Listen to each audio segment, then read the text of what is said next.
Aleje i HIT són dues companyies diferents i ens coneixem de l'Institut del Teatre. Aleje estudiava en interpretació i jo feia direcció i vaig dirigir el tercer espectacle d'Aleje, que era Soliloquejar amb algú, i llavors al moment que vam decidir l'Eric i jo fer un espectacle conjunt vam creure que era interessant que produís Aleje quan ho vam fer a la Sala Beckett, i ara que el tornem a agafar, el tornem a fer i volem que tingui més vida, i jo justament he creat una companyia nova que es diu HIT amb la Laura Daza, doncs hem cregut que al ser amics doncs podríem fer una coproducció i que això seria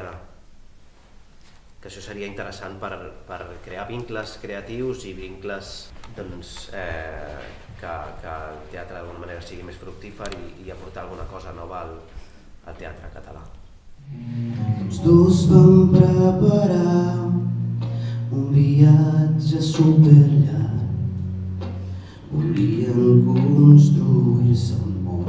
destruint el seu passat. L'elefant terrible ha vingut i ara plou i no fa sol. Quan hi havia tempesta anaven molt